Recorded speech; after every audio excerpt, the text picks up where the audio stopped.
الذين آمنوا وعملوا الصالحات وتواصوا بالحق وتواصوا بالصبر اللهم لا علم لنا إلا ما علمتنا إنك أنت العليم الحكيم اللهم وتب علينا إنك أنت التواب الرحيم سبحانك لا نحصي ثناء عليك أنت كما أثنيت على نفسك أنت المقدم وأنت المؤخر وأنت على كل شيء قدير. In the name of Allah subhanahu wa ta'ala, the most compassionate, the most merciful, all praise and thanks are due to Him, and peace and blessings be upon His beloved Prophet Muhammad sallallahu alayhi wa sallam.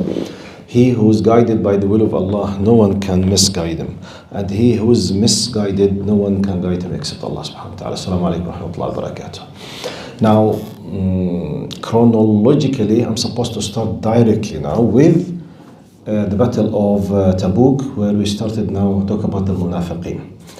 But I want just to take about maybe 10 minutes quickly to highlight something. I believe, in case if you attended some of the Friday sermons, maybe the idea should be clear in mind. If not, I feel some kind of ethical duty to highlight this thing. The last 3 weeks, I'm focusing on the big lessons of the fires of California in Los Angeles. Because we have a very hot debate. Do we have the right as believers to feel happy when someone else is suffering from a disaster? Yes or no?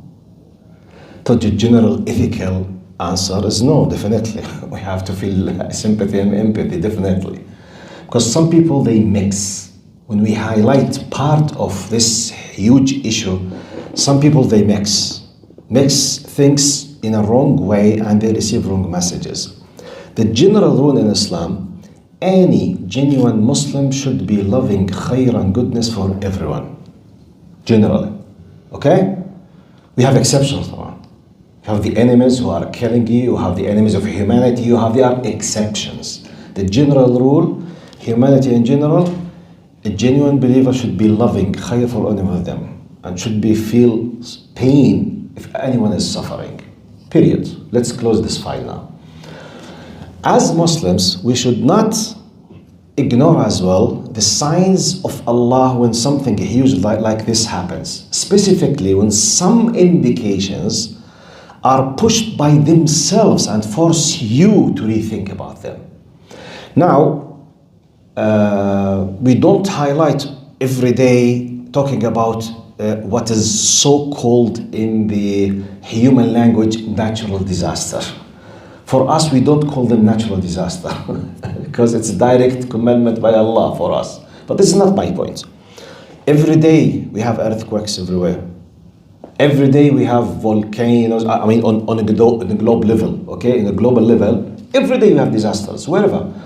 Why we kept talking about the fires of California in specific? From my point of view, it's not us, it's the world. For two main reasons, one of the main reasons. Because from one angle, it is the biggest and the most damaging fire in the history of the United States. It's not like any fire. And by the way, California in specific, they always have fires. And they have the biggest equipped system on earth for fighting fires. Because it's part of their system in their life. Always they have fire. A lot of forest, but now it happened by the will of Allah subhanahu wa ta'ala. Very low level of humidity, very long dry season, very strong wind. By the will of Allah, it happened, and one lightning just like this, khalas, everything started. My point now. We as Muslims, how do we view these things? I will give you general rule, then I will tell you why I as a Muslim, plus by the way, many Christian and Jewish priests and rabbis, they commented on this. But I will keep it now. Generally, we as Muslims, we need to know the following. That nothing happened in the universe except by the will of Allah. Number one. If Allah willed, no one can stop it. When Allah decides to let what we call natural disaster, earthquake, flood, volcano, lightning, whatever happens, the incident happens and the messages differ depending on the person himself. We need to understand, when Allah decides to make a natural disaster, Allah does not pick and choose people. Which means a disaster from Islamic point of view happens on the shoulder of a believer and non-believer. A good and bad person. Black and white. Male and female. Old and young. All of them, they are included. But why? It's the will of Allah.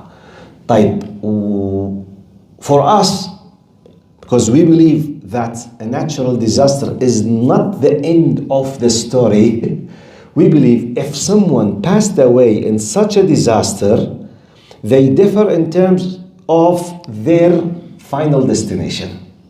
Here comes the most important thing. Yani, the example I highlighted on Friday, I said, if we have Hamza radiallahu anhu, the master of the martyrs, fighting with Abu Jahl, as an example, in the battle.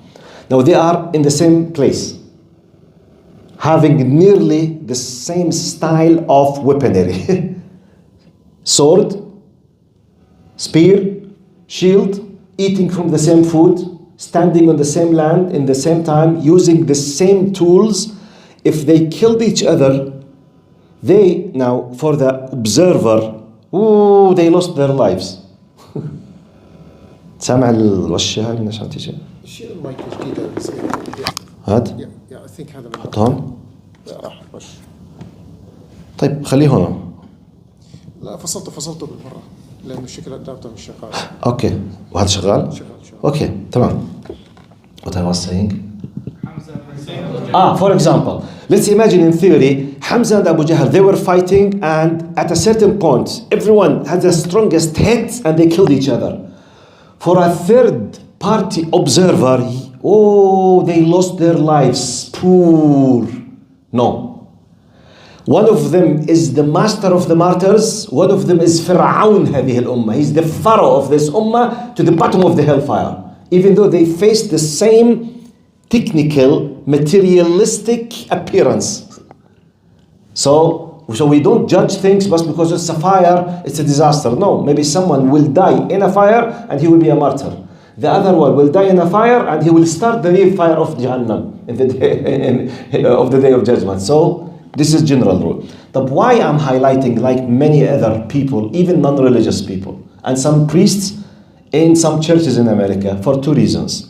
Golden Globes awarding ceremony. We need to know this. The fire happened in Los Angeles. Los Angeles, it's the city of Hollywood. Hollywood is one of, if not the biggest cinema production on earth, and contains the most influential, powerful, well-known, rich actors on earth, without exaggeration. 2 days exactly, 48 hours before the starting of the fire, I think the fire started on the 7th, they were there on the 5th in Los Angeles, in the place of the fire, exactly. They had this global Golden Globes award ceremony. Hundreds, tens of them, very well known. We all know them. So, sitting, women half naked nearly. This is forgot nothing, drinking and something. Okay. So, I read in the Wikipedia the categories, to the best of my memory, the categories of distributing these awards, they are 29. For example, cast, crew, the best cast, the best crew, the best director, the best male actor, the best female actor, the best kid actor, the best whatever. Okay, 29 categories. For those categories who received the awards, they used to hold the mic when everyone finishes, and they did some kind of thanking, speeches. So I want to thank my mom, I want to thank my dad, I want to thank my wife, my husband, whatever. So they collected this and they started showing on the screen one of the American actress lady. She's like a stand-up comedian, very famous, very well known. She was the MC holding the mic, commenting on the results that they discovered on the speeches of thanking. So now look what she said. He said, now cast and crew 11, which means 11 out of this number who thanked, they mentioned They thanked the cast and the crew. Oh, okay. 2 moms, there, 3. 3 of them just out of the 29, 27, whatever, they expressed their thanks to their moms. Now here comes the disaster. Then they put the word God with the capital G. Opposite to God was the number 0. Look, if 0, by the way, everything else is 0 as well. Why you insisted on mentioning that God is 0? Logically, Donald Trump is part of 0. Obama should be put 0. Netanyahu 0. Why God? Because they equal logically. If everyone is not mentioned equal to 0, you can mention anything on earth. You got my point? Then put God 0. Look how literally she commented. Go to YouTube and just say Golden Globes awarding ceremony MC final. She said, God, in this exact way, the creator of the universe, 0. And they started laughing and clapping. Ha, ha, ha, ha, ha, ha, ha. Then she added her biggest bomb. While they were clapping and laughing, and she was laughing, she added this. She said, no wonder in a godless city, Los Angeles. No wonder in a godless city.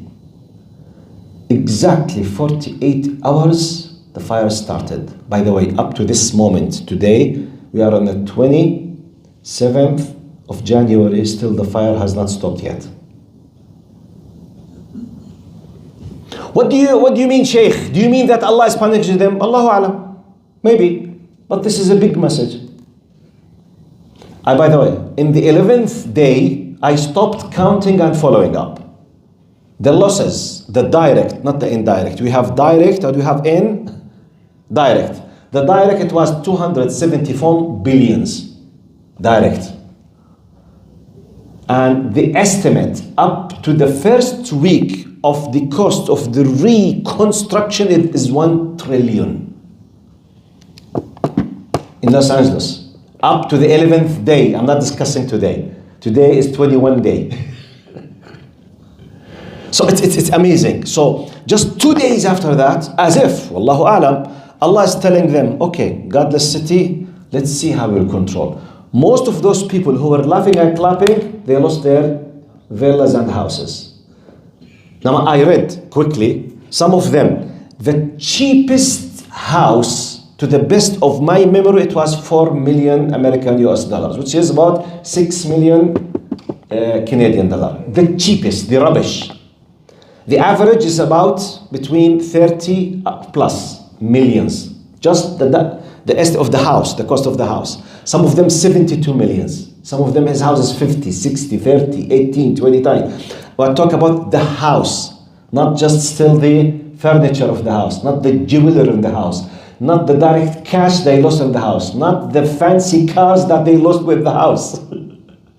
So billions and billions and billions and billions of dollars. It's a lesson. Anyone who believes, and by the way, I thought just Muslims were thinking in this way. When I listened to some priests, they were quoting from the Bible, making special videos, very strong videos, bringing them while they say, no wonder in a godless city, ha ha ha ha. Then these American priests were bringing from the Old Testament, how God punishes the people when they commit blasphemy.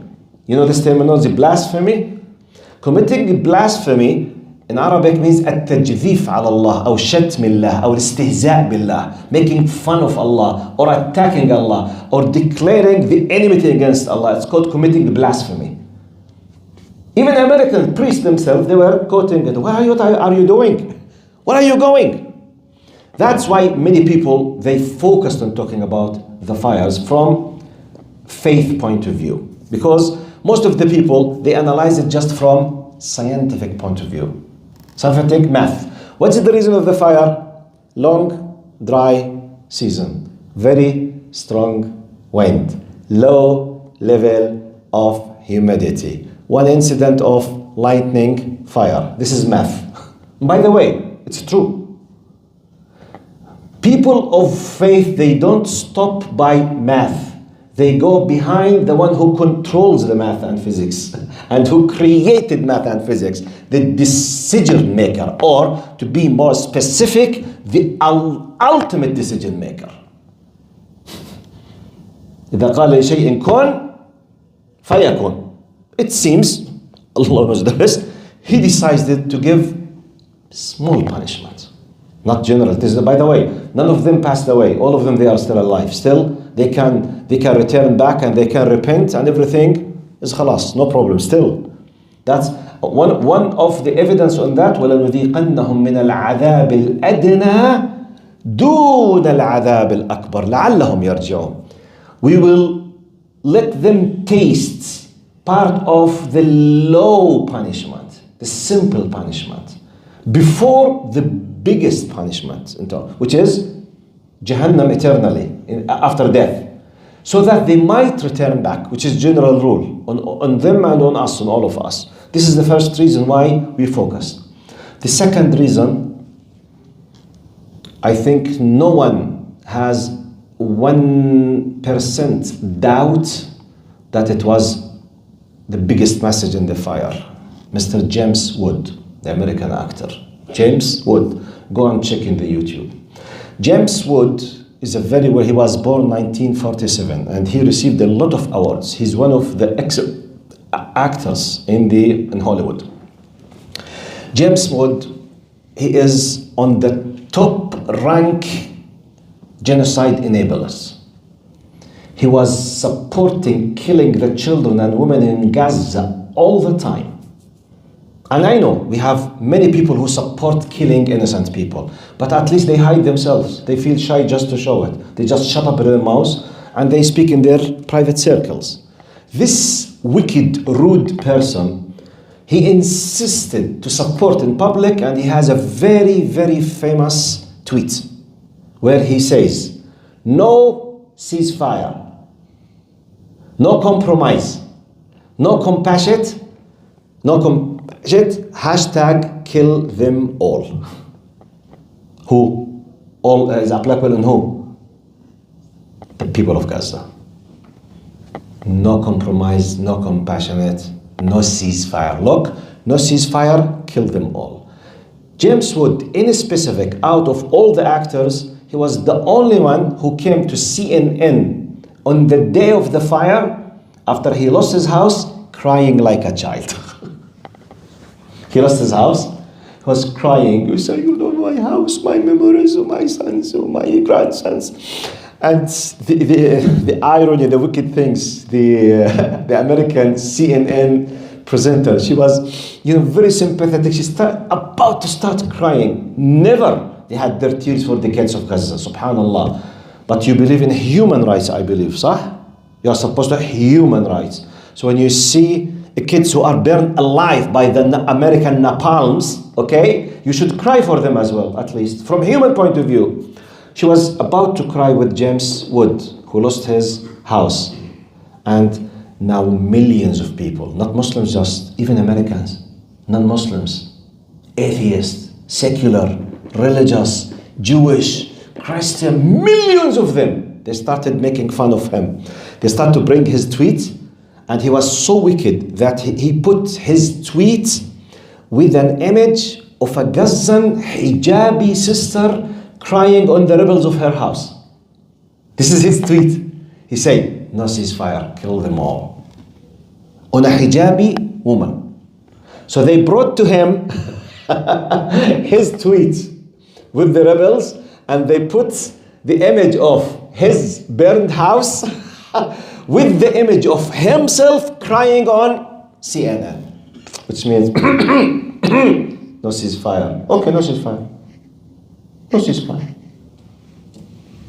You said no ceasefire, so Allah is dealing with you on the basis of no ceasefire. Fire will keep. Don't worry. Which fire now? So that's why, by the way, because of these two reasons, because disasters happens everywhere. Why the people, they stopped by it? Because the possibility of the divine, powerful message was there, very strong. Wallahu a'lam. I wanted to share with you just because some people, once you mention, you mean you didn't. No. This is the general rule. طيب, what about Sheikh? What about Muslims who lost their houses? May Allah compensate them. It's part of the trial for everyone. And by the way, a Muslim black community, they used to have in the mid of that, the only masjid in that area. Only masjid, it's for American black Muslims. They lost the masjid. Yes. So that's why I told you, when Allah decides to let a disaster happens, it covers every one. Some of them, they are punished. Some of them, they are purified, upgraded. Some of them, it's a lesson for them to return back. Some of them, Allah. We have many, and by the way, just recently, you know, the incident of the earthquake of Turkey. Earthquake of Turkey. How many people? Tens of thousands. The majority, they are Muslims. So where is Allah? It's the same rule. طيب, is it true that everyone passed away in the earthquake was a shaheed? Do you think so? Can we say, I swear by Allah, that every single person passed away in the earthquake of Turkey was a martyr? Can we say that? No, definitely. We have a lot of bad people who were punished and they will go to Jahannam. By the way, among Syrians refugees themselves, they used to have informants, traitors, working with Al-Assad regime against the refugees, living amongst them. Khawaniyan, criminals. And they passed away with the earthquake. Are they martyrs? No, they are khawan, they are traitors, they are al-Jahannam, inshallah. So they are Muslim. Yes, the same rule. So generally we say, may Allah protect everyone. If Allah willed, we can't stop it. But let's say, oh Allah, when your will happens, help me to be ready, not to deserve the punishment, but to be patient. And in case if you took my soul, accept me as a shaheed. If I stayed alive, alhamdulillah, help me to compensate what you took from what you gave me. Because in Islam as Muslims, I think we are the only group on earth who believe in that now. We believe that everything belongs to Allah. What we own does not belong to us, including our bodies, by the way. Many people, they think that I'm joking when I say it. No, in Islam, everything I own, it's a gift from Allah, from God. That's money, for example. Money does not belong to us. We say, al-malu lillah. Money belongs to God. I'm a trustee. The money is trust. I'm a slave working as a trustee with the master, i.e. Allah, in His money. He told me, benefit yourself, eat, drink with halal, spread, do the sadaqah, donation, zakah, till I decide to take your soul, then the money will go to whom I decide. This is the Islamic philosophy with money. That's why when someone says, you see, this is my rizq, you say, no. رزقك ليس ما تملكه. Your sustenance in this dunya is not what you own. قال رزقك من تفعت به. أما ما تملكه الباقي كله ما تملكه تحاسب عليه وينتفع به غيرك. It's very dangerous, by the way. What you own is part of your accountability, but it's not your rizq. It's not your sustenance. It's not your share. It's your trust.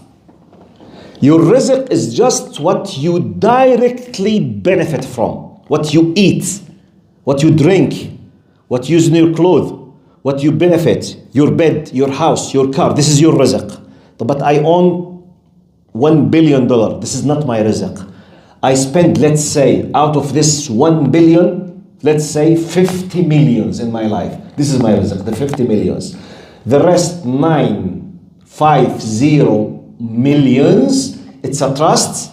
I will be held accountable, but it's rizq of someone else. So this understanding for the money, for the property, the same. I have a villa in halal money. The fire in California came, disappeared. What shall I do? And there's no insurance. Inna lillahi wa inna ilayhi raji'un. La hawla wa la quwwata illa billah. What can I say? Nothing. Ya Allah, Allahumma lak alhamd.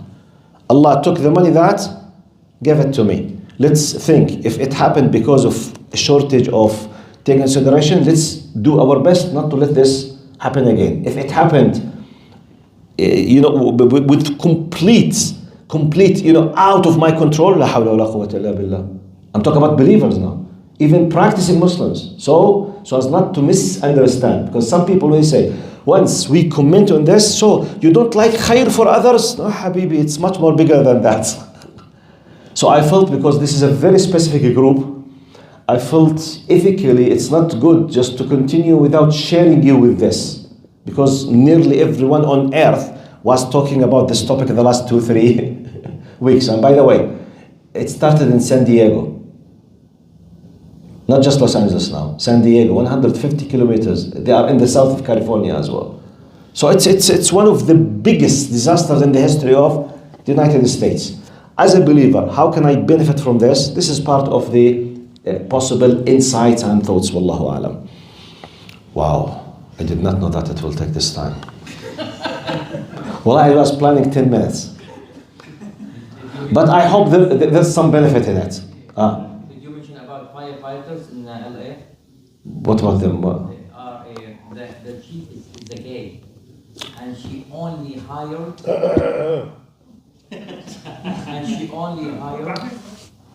black people. طيب هذا اللهم صل عليك يا رسول الله صلى الله عليك يا رسول الله. لا ابدا ما بوصلش، اعوذ بالله، ليش يوصل؟ شكله الكنافه مأثر عليه. يا عمي بقى حسبي الله ونعم الوكيل. ولك حسبي الله ونعم الوكيل. اسمع، ماكل كنافه كثير شكلك.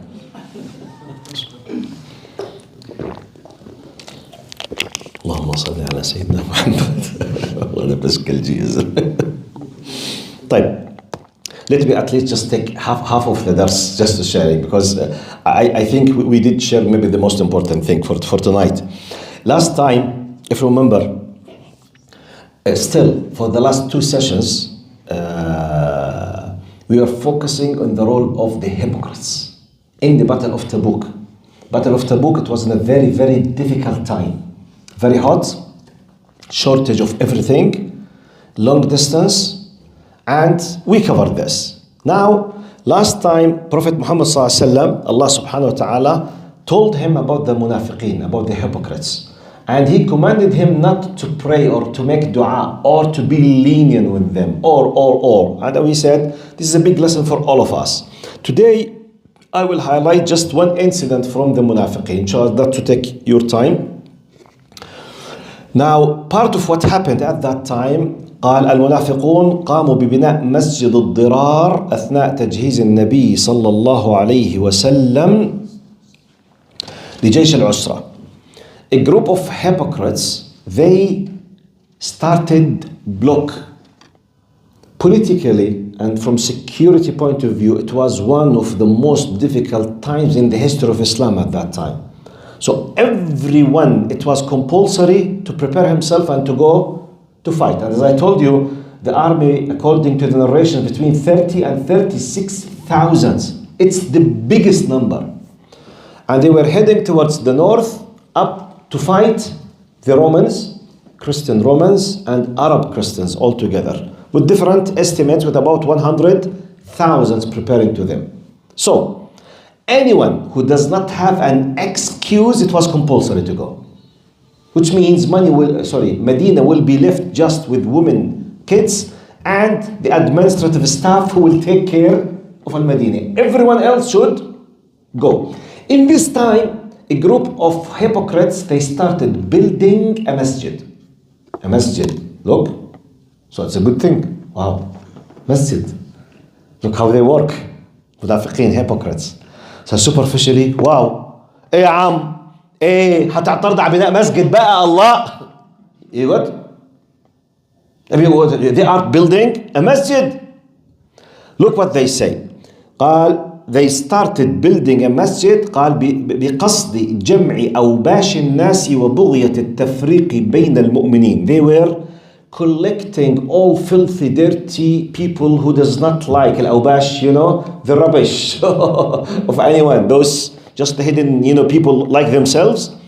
قال, with the intention to spread, making the disunity between the Muslims, to have this masjid and that masjid, this group and that group. It was the beginning. Now, قال وقيل إنهم دعوا النبي صلى الله عليه وسلم تمويها على الناس. So on what they did to make like a full coverage, to give the credibility for themselves, they claimed that, Ya Rasulullah, we are a group of Muslims, we are on the suburbs of the Medina, we can't come to pray with you in the Medina every time, just to spread the barakah, Ya Rasulullah. We decided to build in a such and such location a masjid. Can you come and make at least one jama'ah so that the people around us will know that Rasulullah sallallahu alaihi wasallam gave the blessings for this masjid? This was their plan. You see, the media coverage. Who prayed in this masjid? Rasulullah. So when they say we are making a special dars in the masjid where Rasulullah prayed in, this is how the munafiqeen were planning. And Prophet Muhammad ﷺ, for him as a human being, if he was not supported directly by the wahi or by the revelation, he is what? Human beings. Yani imagine, put yourself in his place. He has a good nice masjid, a group of people, because they want to catch the jama'ah, they can't, so they made another masjid, which is part of Islam, no problem. Prophet Muhammad ﷺ had no idea what they were planning to do, the long-term plan, had no idea. Immediately he was supported with the revelation. Allah subhanahu wa ta'ala revealed the following ayah. وَالَّذِينَ اتَّخَذُوا مَسْجِدًا ضِرَارًا وَكُفْرًا وَتَفْرِيقًا بَيْنَ الْمُؤْمِنِينَ وَإِرْصَادًا لِمَنْ حَارَبَ اللَّهَ ورسوله من قبل وَلَيَحْلِفُنَّ إِنْ أَرَدْنَا إِلَّا الْحُسْنَى وَاللَّهُ يَشْهَدُ إِنَّهُمْ لَكَاذِبُونَ. There are also those hypocrites who set up a mosque only to cause harm. So is it possible to do something apparently nice to cause harm? Yes, by hypocrites. Can hypocrites in our countries build a special institution to teach you foreign languages? Yes. Apparently teaching you a new language is something good. Hidden, what is it? Recruiting you to be a spy against your country. You get my point? This is hypocrisy. Now, only to cause harm, promote disbelief, divide the believers, to promote disbelief and divide the believer, and as a base for those who had previously fought against. They want a place to collect themselves. Allah and His fought against Allah and His Messenger. They will definitely swear. When we expose them, Allah is exposing them in advance. They will definitely swear, we intended nothing but good, but Allah bears witness that they were surely liars. So Allah gave you an idea. Immediately Prophet Muhammad ﷺ was guided by the wahi, be careful, don't go. Allah subhanahu wa ta'ala continues. Now in another narration, Ibn Abbas radiallahu anhu said, he's explaining to us who were they. قال هم أناس من الأنصار ابتنوا مسجدا فقال لهم أبو عامر ابنوا مسجدكم واستعدوا بما استطعتم من قوة ومن سلاح فإني ذاهب إلى قيصر ملك الروم فآتي بجند من الروم فأخرج محمدا وأصحابه. What was the main reason? It was a very, very wicked, planned, hiddenly planned, political, let's say militant a group. The reason for the location, it was the group, they were under the Ansar. They are hypocrites, but they used to be from the people of the Medina. They built that, and one of them, his name is Abu Amr. They said, build your masjid, gather yourselves, try to collect as much as money and weapon you can, and I'm traveling now, going to the king of the Romans. You see, they are non-Christians. They are paganists. But they felt who's close to them to support? The Romans. And قال ملك الروم. So he decided to go to the king of the Romans قال ملك الروم, which is Herakl at that time, to ask him to support him with arms and men. To do what? قال لنخرج محمدا وأصحابه, to kick out Muhammad and his companions from Al-Madinah. So what's the main reason of the masjid? Superficially, it's a masjid. So Allah subhanahu wa ta'ala sent to Muhammad sallallahu alayhi wa sallam immediately the following next ayah. لا تقم فيه أبدا لمسجد أسس على التقوى من أول يوم أحق أن تقوم فيه رجال يحبون أن يتطهروا والله يحب المطهرين. Do not, O Prophet, ever pray in it. Certainly a mosque founded on righteousness from the first day, which is the message of the Prophet Muhammad sallallahu alaihi wasallam, the original one, is more worthy of your prayers. In it are men who love to be purified, and Allah loves those who purify themselves. طبعا purification can be understood in both physical and mental. Purification, as we talk about the ablution, the wudu, cleaning yourself after going to the washroom and doing the ghusl, the shower, the ritual shower, all of this, it's part of the purification. And the purification of the heart from associating with Allah, the shirk, enmity, hatred, and all of the things. So both. Then Allah continues, أفمن أسس بنيانه على تقوى من الله ورضوان خير أم من أسس بنيانه على شفا جرف هار فانهار به في نار جهنم والله لا يهدي القوم الظالمين. Which is better? Those who laid the foundation of their building on the fear and pleasure of Allah? This is the point. Are you a believer? Your basic motivation is the pleasure and fear of Allah or not? If not, you are from another group. Don't consider yourself a believer. What is your priority in your life? Allah or someone else? This is the concept of taslim, the Islam. قال, which is better? Allah is teaching Muhammad and we after Muhammad. Which is better? Those who laid the foundation of their building on the fear and pleasure of Allah, or those who did so on the edge of a crumbling cliff? It's a metaphor that tumbled down with them into the fire of the hell, and Allah does not guide the wrongdoing people. These three ayats, they told you about Masjid al-Dirar, the masjid which was built to cause harm and to divide believers and to be a location of gathering of wealth and arms to fight Muslims and to kick them out of their homeland. And as if Allah is giving us an example. Now, okay, what is the morale or the more behind this story? Keep talking. The most dangerous category in the Islamic society is hypocrites.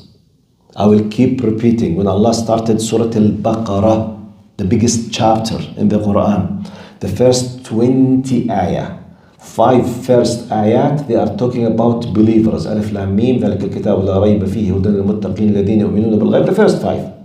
Then, verse number 6 and 7, just 2 ayat, it talks about the explicit, the direct, the frank non-believers.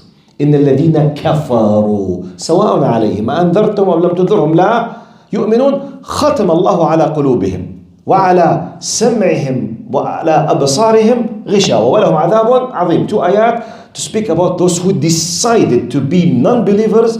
They disbelieved explicitly. Don't waste your time. They don't want you. They don't want the akhirah, blah blah blah blah blah. 2 ayat, that's it. 2 verses with 2 lines, that's it. Then the rest 13 ayahs about munafiqeen. As if the Quran says, human on earth, the divine classification of people, believer and unbeliever. The non-believers, they are direct non-believers and hypocrites. As if Allah is saying, look, so 20 ayah. 5 of them, which means 25%. The most important characteristics of you as a Muslim society, what should you do? Just 25%. Then 10% about the direct disbelievers. The rest 60% about hypocrites who are living among us, acting as if they are part of us, and they hold the highest level of hatred against us, which will destroy us. SubhanAllah, I'm talking about the beginning of chapter Al-Baqarah. Now we are talking about an incident of Al-Munafiqeen. And there's a special chapter about Al-Munafiqeen. Full chapter, tens of verses about them. What's the reason? From one angle, be careful not to be from them. Because they are living among you and they have characteristics. They hate such and such. Their priority, their loyalty is not for Allah. Okay, but I have two friends. Their loyalty does not care. Oh, be careful. They should not be your friends.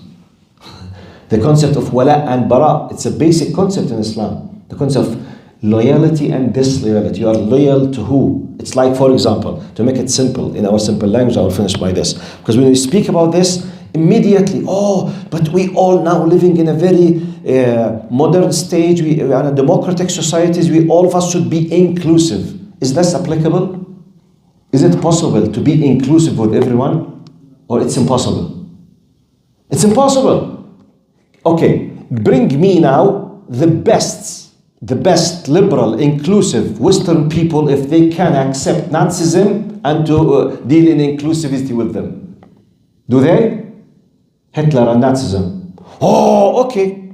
So you have your own reasons. Hitler is a criminal. Fascism, communism, terrorist. Who would like from the nice liberal, for example, Western nice guys to be inclusive with terrorists? Who? So you do classify the people. You exclude some of them, definitely. But you decide your own categories how to classify. So we have our own system how to classify. For us, believers, non-believers, direct and hypocrites. So depending on what, we have our own categories. We have our own categories. For example, good citizen, bad citizen. Is it a well-known terminology in the West or not? Yes or not? Do we have the terminology of a good citizen, bad citizen or not? What decides, on what base, what is the standard to decide a bad citizen? Give me one of the agreed upon categories of a bad citizen. For example, the one who does not pay taxes. Good or bad citizen? Definitely the worst. Because he's fighting God. Do you know what I mean? He's fighting those who worship money. So can you ever find a person in the West says a one who does not pay tax is a good citizen? Then why not to be inclusive? No. They are destroying their society. They are bad people. They are not supporting. They are not loyal. To what? To your system. And by the way, I agree with you, no problem. But I'm just asking those hypocrites. You are living in this system. Why when we as Muslims use the same logical concept, you feel as if we are the only non-inclusive people on earth? Everyone is non-inclusive, by the way. Everyone. Even the best liberal democratic people, they are non-exclusive with what they think they are what? Bad. Am I saying a logical thing or emotional? Is this logic or not? I mean, do you witness that or not? Whatever, give me a challenge, by the way. I challenge you now. Give me one real liberal, democratic, fully inclusive society on earth. Now, I will shut up my mouth. One example, real example. Don't tell me what if. Don't tell me this is. Give me an example, if you can. Play the devil's advocate. Roll. تفضل يلا هسه. Come with your troubles. يلا. Give me an example. One example about a fully inclusive society. One.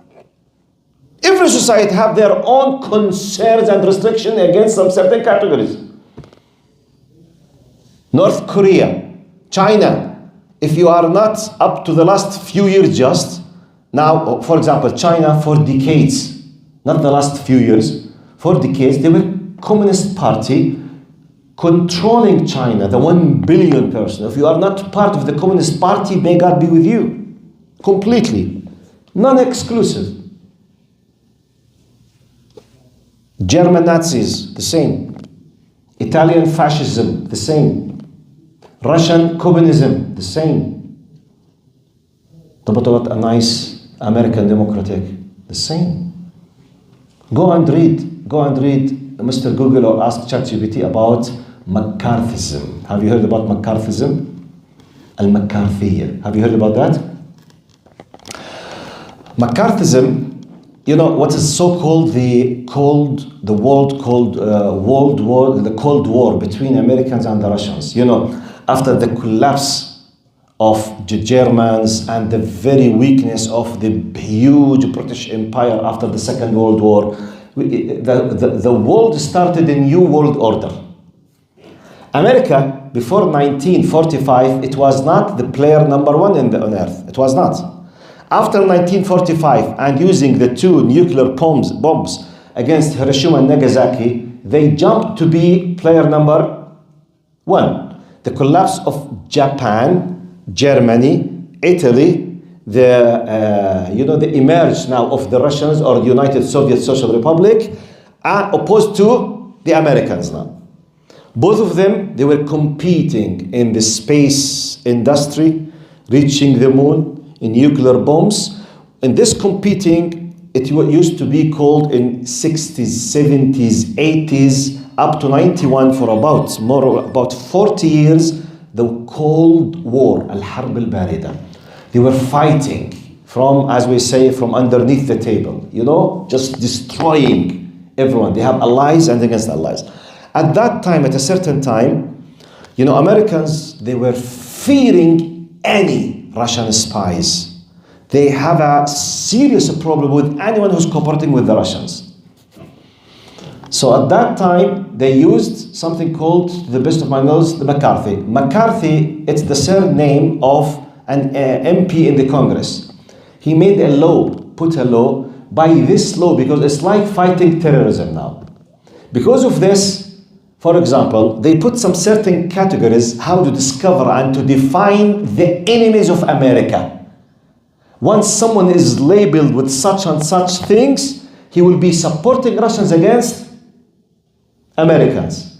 So it was viral spread. So anyone wants to take revenge from anyone, easily just try to report he's supporting the Russians. He will lose his job. He's like now like now terrorism and Islam. If you want to destroy someone, just try to write a report as an informant and say, I saw him in XY masjid saying such and such, supporting such and such, he's lost. Even if you are lying, he might lose everything by the accusation. Why? Because now there is a stereotype and labeling for the people. At that time it was called McCarthyism, because the one who suggested this law, and it went viral.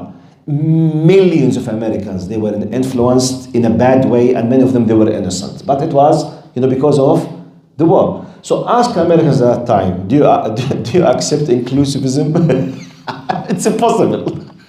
No, they are their enemies. Do you accept inclusivism with Russians? No. With China's now? No. Give me now a very nice liberal democratic state who accept to be inclusive with all of Afghani people. Can we find them? Seriously, I'm asking. Can we find them? According to the stereotypes they created the last 20 years. No, you can't. So what I'm saying, be clear that in your faith, this is the classification, a believer and non-believer. But especially about faith and the hereafter. I'm not discussing now in this worldly life. Every non-believer is completely protected by his money and his dignity. The fact that he's a non-believer, he's a human being, and he has a full right with you in this dunya. But if you come and ask me, okay, Mr. Believer, you Muslim, and I don't believe in your Lord or any Lord. What do you classify me? A non-believer. Okay, if I die according to your faith, what would happen to me? To the hellfire. But this is, do you believe? No, I don't believe. Why should you care? You got my point? It's really something craziness. You say, why do you believe? I'm talking about the hereafter when you die. In this dunya, you have the full rights. And you are a nice person, you might be my neighbor, and I will deal with you. But if you ask me what will happen to you when you die, you will go to the hellfire if you are still holding what you are holding. But this is unfair. Unfair why? You don't believe in what I believe. Why should you taking the Jannah that I believe and you don't believe in? Where is the problem? Where is? It's like imagine now. Do you believe in the spaghetti monster? Seriously. There is a huge monster lives in one of the planets. It comes in 1 million years, it passes through Earth. Okay? This is what I'm telling you, claiming now. This spaghetti monster, it's in the size of the Empire State. It will pass by planet Earth in the coming 2 weeks. If you do not bow to the spaghetti monster, you will all die. So, are you ready to bow to the spaghetti monster? I'm asking you seriously. Are you ready to bow? Yes or no? What, Dr. Yasser? You are not afraid from the spaghetti monster? Really? You are laughing. Be careful. The spaghetti monster might punish you. I'll be a spaghetti. Huh? I'll be a spaghetti. You see, you are laughing. Why? Because you don't believe. You don't believe. For you, it's a joke. Okay. You will keep me just talking blah, blah, blah, blah, blah, blah, blah. And you say, may Allah save him, miskin. Maybe I think the dose of the weed that he's talking is a little bit high. Yes? The dose is a little bit high. And that's it. You don't care about the Jannah of this spaghetti. You don't care. You don't believe. Why on earth a non-Muslim will come and speak with me, hey, why I will not go to your Jannah? Because you don't believe in it. Do you need more than that answer? Very simple. Wallahu a'lam. Anyway, so we finished at least talking about munafiqeen. Next time, we might start talking about the story of the 3 Sahaba. It was the story called قصة توبة كعب بن مالك وصاحبيه. The 3 Sahaba, they have a very specific story in the context of the Battle of Tabouk, inshallah. See you there, and tomorrow see you in Tafsir. Assalamu alaikum.